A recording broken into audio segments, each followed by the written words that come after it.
చెప్పేసి నన్ను ఎంతమంది ఎన్ని మాటలు అన్నారు, ఎన్ని రకాలుగా హింసించాలో అన్ని రకాలుగా హింసించారు. మన ఇంటి ఆడపిల్ల గురించి మన ఊర్లో ఎవరైనా నలుగురు చెవులు కొరుక్కుంటేనే అసలు వెంటనే సంబంధాలు చూసి చేస్తారు. అలాంటిది ఎలక్షన్స్ టైంలో అసలు ముక్కు ముఖం తెలియనోడు కూడా నా ఫ్రెండు అని డబ్బా కొట్టుకుని నన్ను ఎంత బ్లేమ్ చేసిరో మీరు అందరు చూసిరు.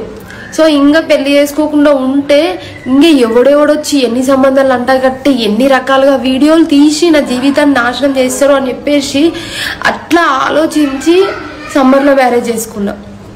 కానీ ఈ రోజు వరకు కూడా ఇది కూడా అర్థం చేసుకోకుండా నన్ను ఎన్ని మాటలు మాట్లాడిరో.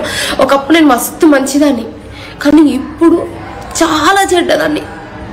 పెళ్లి చేసుకోవడం ఇంట్రెస్ట్ లేకపోయినా ఒక 1 year ఆగుదాం అనుకున్నాం మేము. మా ఫ్యామిలీలో అటు చెప్పుకున్నా ఇటు చెప్పుకున్నా, 2 sides ఒక 1 year ఆగి చేసుకుందాం అనుకున్నా. కానీ ఇంకా ఎన్ని రకాలుగా నన్ను బ్లేమ్ చేస్తారో అని భయపడి పెళ్లి చేసుకున్నా.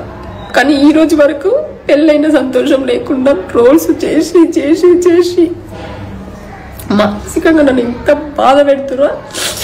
అన్ని దేవుడు చూస్తూనే ఉంటాడు. నేను ఎవరిని ఏమన్నాను, కర్మ ఎవరిని వదిలిపెట్టదు. నేను తప్పు చేసి ఉంటే నన్ను కూడా వదిలిపెట్టదు. అనవసరంగా మీరు నన్ను అంటే మిమ్మల్ని కూడా వదిలిపెట్టదు. ఇంతకు మించి నేనేం చెప్పదలుచుకోలేదు. ఇక ఎలక్షన్స్ అయిపోగానే మ్యారేజ్ చేసుకున్నదని చెప్పేసి నన్ను ఎంతమంది ఎన్ని మాటలు అన్నారు, ఎన్ని రకాలుగా హింసించాలో అన్ని రకాలుగా హింసించారు.